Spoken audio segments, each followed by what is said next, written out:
السلام علیکم ورحمۃ اللہ وبرکاتہ۔ اعوذ باللہ من الشیطان الرجیم، بسم اللہ الرحمن الرحیم۔ رب اشرح لی صدری ویسر لی امری واحلل عقدۃ من لسانی یفقہوا قولی۔ ڈیئر اسٹوڈنٹس، امید ہے خیریت سے ہوں گے۔ اللہ تعالیٰ آپ کو ایمان اور صحت کے بہترین حال میں رکھے۔ آج ہم نے حدیث نمبر 4 اور 5 کا ترجمہ اور تشریح پڑھنا ہے، ٹھیک ہے؟ حدیث نمبر 4 اور 5۔ تو آئیے حدیث نمبر 4 کا ترجمہ دیکھتے ہیں، جس کا عنوان ہے تقدیر اور انسانی تخلیق۔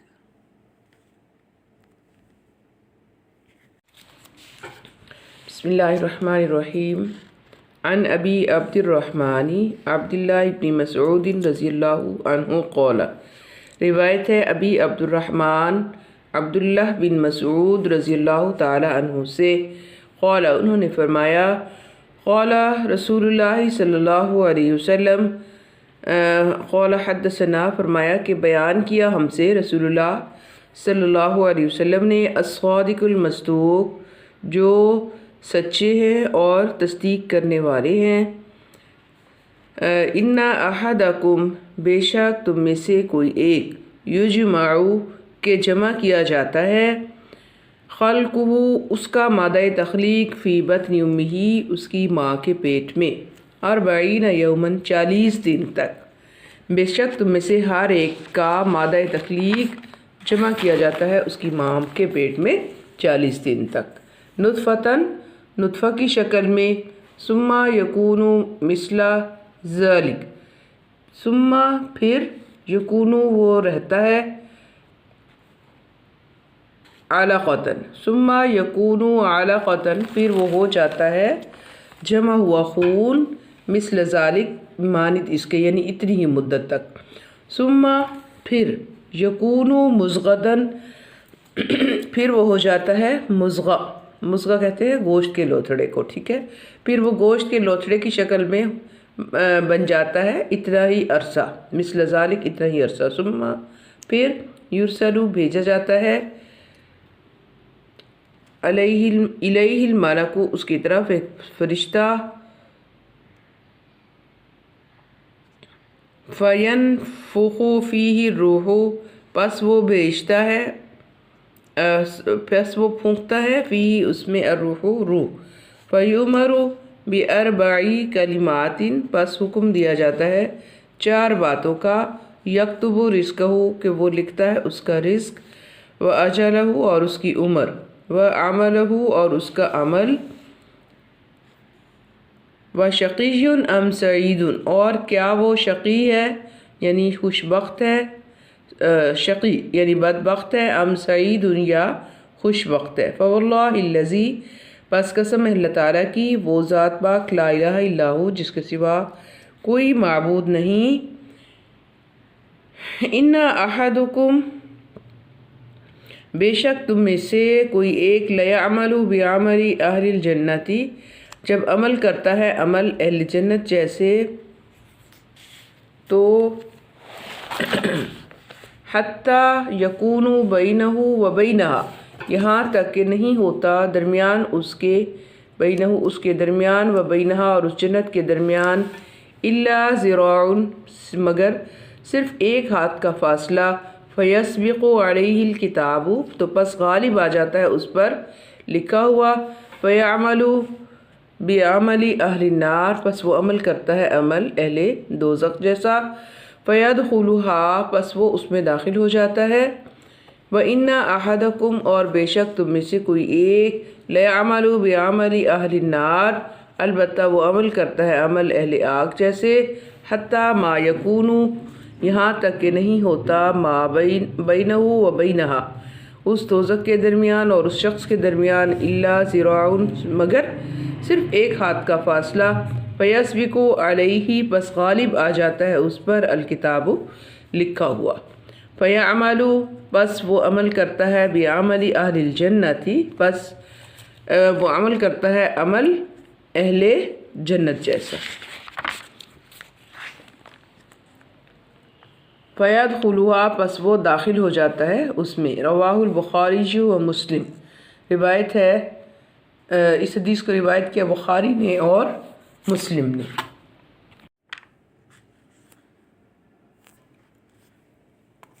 جی، اس حدیث میں آپ صلی اللہ علیہ وسلم کو صادق اور مصدوق کے لفظ سے مخاطب کیا گیا، آپ کے لیے صادق اور مصدوق کا لفظ استعمال کیا گیا۔ تو صادق کے معنی ہے سچا اور سچ بولنے والے کے۔ رسول صلی اللہ علیہ وسلم کو یہ لقب نبوت سے پہلے مکہ کے لوگوں نے دیا تھا، کیونکہ آپ صلی اللہ علیہ وسلم ہمیشہ ہی سچ بولتے تھے۔ اور المصدوق کا لقب آپ کو نبوت کے بعد عطا ہوا۔ مصدوق کے معنی ہیں جس کے سامنے سچی بات کی جائے۔ آپ صلی اللہ علیہ وسلم پر اللہ کا سچا کلام نازل ہوا، یعنی قرآن مجید نازل ہوا، تو اس لیے آپ مصدوق بھی ہیں، صادق اور مصدوق، ٹھیک ہے۔ اچھا، اس کے بعد حدیث میں تخلیق کے مراحل بیان کیے گئے ہیں۔ انسانی تخلیق کے 4 مراحل بیان کیے گئے ہیں، ٹھیک ہے۔ سب سے پہلے اللہ تعالیٰ کے نبی صلی اللہ علیہ وسلم نے فرمایا ان احدکم یجمع خلقہ فی بطن امہ 40 یوما، کہ بے شک تم میں سے